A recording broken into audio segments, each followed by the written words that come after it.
देखिए, स्वाभाविक है, श्री राहुल गांधी जी की आवाज लोकतंत्र के उन करोड़ों किसानों की जो अपनी आय को दुगना करना, उनके ऊपर जो कर्ज माफी के वायदे थे या एमएसपी पे कानून, उसकी आवाज बनकर बोल रहे थे। श्री राहुल गांधी जी देश के करोड़ों बेरोजगार युवाओं की आवाज बनकर बोल रहे थे। श्री राहुल गांधी जी करोड़ों महिलाएं जो महंगाई की मार झेल रही हैं, वो हमारी बेटियां जो बलात्कार या शोषण की शिकार, उनकी आवाज बनकर बोल रहे थे। श्री राहुल गांधी जी भारत जोड़ो यात्रा में देश के दलितों से मिले, आदिवासियों से मिले, कश्मीरी पंडितों से मिले। राहुल गांधी उन सबकी आवाज ही तो थे और उस आवाज को दबाने का काम केंद्र की तानाशाह भाजपा सरकार ने किया। और स्वाभाविक है, बिल्कुल ठीक कहा आपने, डराने की कोशिश कि अगर आप बोलेंगे तो आपकी आवाज को बंद कर दिया जाएगा, आप फिर भी बोलेंगे तो आपकी सदस्यता रद्द कर दी जाएगी, आप फिर भी बोलेंगे तो आपको जेल भी भेजा जा सकता है। और अब तो राहुल गांधी जी का जो सरकारी आवाज था उसका भी खाली करने का नोटिस आ गया। लेकिन श्री राहुल गांधी जी ने मीडिया के सामने आकर बिल्कुल साफ कर दिया कि वो डरेंगे नहीं, लोकतंत्र की आवाज को दबने नहीं देंगे। वो 2 साल के लिए जेल भी जाने को तैयार है, सदस्यता भी जो उनकी ली गई है उसको भी उन्होंने स्वीकारा है, और वो अपना जो है आवाज भी सरकारी जो है 1 मिनट में देने को तैयार हो गए। लेकिन समझौता नहीं कर रहे कि हाँ, जो मांग उठाई जा रही है बार बार संसद में, 20,000 करोड़ अडानी की शेल कंपनियों के माध्यम से जो लगा है वो किसका है, ये तो पूरा देश जानना चाहता है ना। लेकिन भाजपा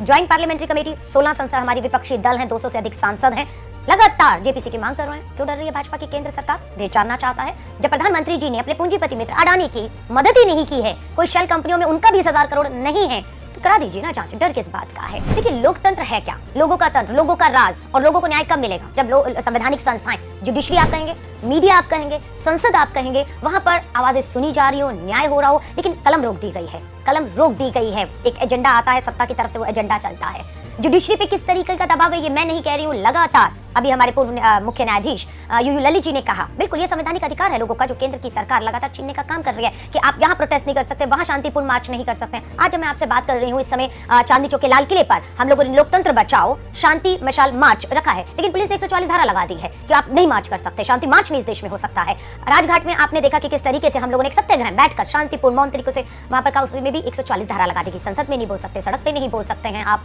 अदालतों में किस तरीके का दबाव चल रहा है, ये राहुल गांधी जी के मामले से साफ हो जाता है। तो लोकतंत्र का मायना है संवैधानिक संस्थाओं को, संविधान को, लोकतंत्र की आवाजों को सुने जाना, जिसे कुचला जा रहा है, और हम सिर्फ उसको बचाने के लिए पूरी लड़ाई लड़ रहे हैं। देखिए, जब श्रीलंका का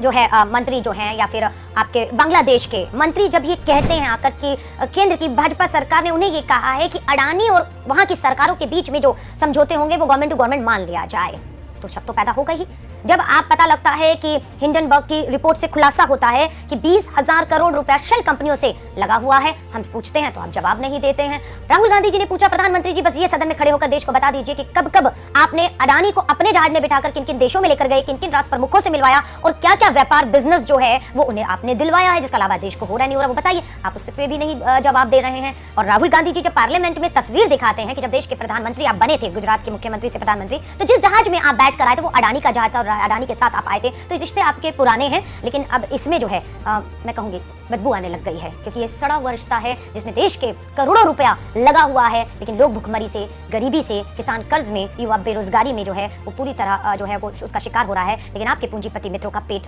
नहीं भर रहा। देखिए, 2019 की बात है, लोकसभा के चुनाव में कर्नाटक के कोलार में राहुल गांधी जी का भाषण होता है, और उस समय कुछ नहीं होता, 19 में कुछ नहीं होता, 20 में, 21 में, 22 में, 23 में जाकर जब संसद में अडानी पर श्री राहुल गांधी सवाल पूछते हैं तो गुजरात की सूरत जिला अदालत को सक्रिय कर दिया जाता है, फास्ट ट्रैक कोर्ट स्थापित करके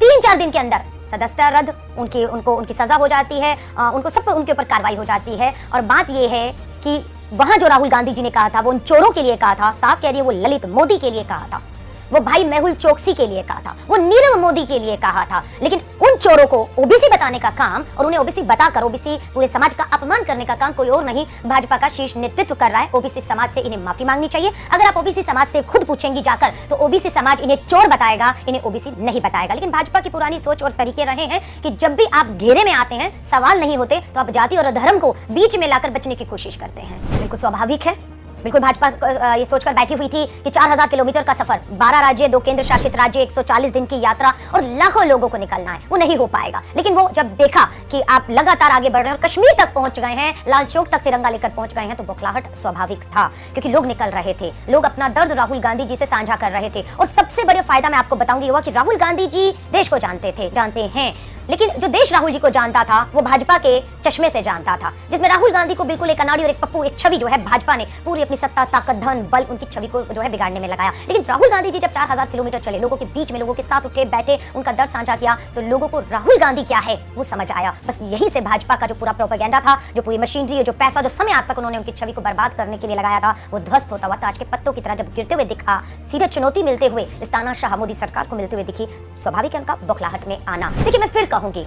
स्वाभाविक है जो सांसद संवैधानिक तरीकों से लोकतंत्र में लोगों द्वारा चुनकर भेजे गए हैं, वायनाड के लोगों की आवाज, वायनाड के लोगों ने उन्हें चुनाव भेजा, लेकिन राहुल गांधी वायनाड के साथ देश की आवाज थे। वो देश की आवाज ये सोच रहे हैं कि संसद में राहुल गांधी जी की सदस्यता खत्म हो जाएगी तो वो आवाज कमजोर हो जाएगी या दब जाएगी, सुनाई नहीं देगी। ये बहुत बड़ी गलतफहमी है। उदाहरण दे रही हूँ महात्मा गांधी जी का। राष्ट्रपिता महात्मा गांधी जी किसी भी सदन के कभी भी सदस्य नहीं रहे,